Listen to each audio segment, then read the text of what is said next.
তুমি আমাকে কবে বিয়ে করবে? আম্মুর জন্য তো ঘর থেকে বেরোতে পারছি না। যেভাবে হোক চলে আসো। আমি অনেক চেষ্টা করছি। আচ্ছা, আসার সময় তোমার যত অর্নামেন্টস আছে আর তোমার আম্মুর কাছে তো অনেক টাকা, কিছু টাকা পয়সা অর্নামেন্টস নিয়ে আসো। আমাদের একটা ভবিষ্যৎ আছে না? তার সাথে কথা বলছিস? ফ্রেন্ডের সাথে। তোর ভাইয়া তোর জন্য একটা ছেলের প্রপোজাল এনেছে। ছেলে লন্ডনে থাকে। আপু আমি বিয়ে করতে পারবো না। ছেলে তোকে বিয়ের পর লন্ডনে নিয়ে যাবে। যেভাবেই হোক এই ছেলের সাথে তোকে বিয়ে দিয়ে তোকে লন্ডন পাঠাতেই হবে। তারপর ভাইজান আপনারা ওঠেন, একটু খায়া নেন, আমি আপনাদের জন্য রান্না করছি। হুজুর, আপনি রান্না করছেন? ফাহিম ভাই, হুজুর তো দেখি কাজে আছে। শোনেন হুজুর, এখন থেকে যদি বুয়া না আসে আপনি কিন্তু রান্না করবেন। জি ইনশাআল্লাহ আমি রান্না করব, কোনো সমস্যা নেই। আপনি খেয়েছেন? আমি এই ম্যাডামের বাসা থেকে খাই আসছি। আপনি ম্যাডামের বাসার থেকে খাইয়া আইসা এরপর আমগো দুইজনের জন্য রান্না করছেন? আপনারা না খেয়ে আসেন, এটা আমার দায়িত্ব। আপনি আসলে অনেক ভালো মানুষ। আপনারা এখন পেট ভরে খায় আসেন। হঠাৎ করে জরুরি মিটিং।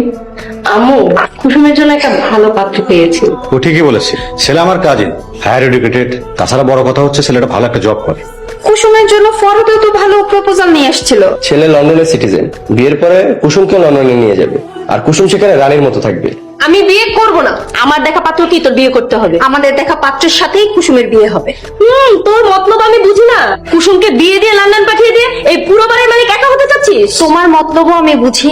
তোমার পছন্দের পাত্রের সাথে কুসুমের বিয়ে দিয়ে মায়ের সমস্ত সয় সম্পত্তি নিজে ভোগ করতে যাচ্ছ। চুপ করো সবাই, কুসুমের বিয়ে আমার পছন্দ হবে। আম্মু আমি বলছি না আমি বিয়ে করব না।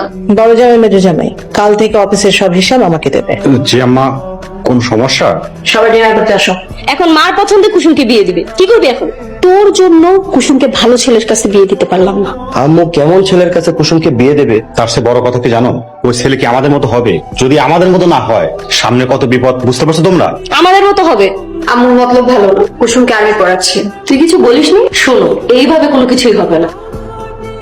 হ্যাঁ বেবি বলো। তুমি কি করে বুঝলে যে আমি কল করছি? তুমি ছাড়া তো আমাকে আর কেউ ফোন করে না। আচ্ছা শোনো, আমরা আজকেই বিয়ে করবো। আজকে বিয়ে করবে? তুমি কখন বের হবে? আম্মু ঘুমাচ্ছে, একটু পরেই বেরোবো, আধা ঘন্টার ভিতরে। তুমি কিন্তু সোনা গহনা নিতে একদম বলবে না, ওগুলো ঠিকঠাক মতো নিবে, ঠিক আছে? আচ্ছা ঠিক আছে। ওই যে কোটিপতির মেয়ে আমাকে বিয়ে করতে রাজি হয়েছে। এইভাবে কি বিয়ে করাটা ঠিক হবে? আমি তো জাস্ট টাকা আর গহনা নিয়ে। আচ্ছা, মাইয়া যে কাপড় চাপড় নিয়ে ব্যাগ ট্যাগ নিয়ে যদি এখানে আইসা উঠে তখন কি করবে? ভাই এক কাজ করুন, আজকে দিনের জন্য আমাকে রুমটা ছেড়ে দেন। আম্মু তুমি? কোথায় যাচ্ছিস? আম্মু আমি ফ্রেন্ডসদের সাথে ট্যুরে যাচ্ছি। রুমে যা, হুজুর আসবে পড়াতে। কিন্তু আমি যে ওদেরকে বলেছি না রুমে যাও।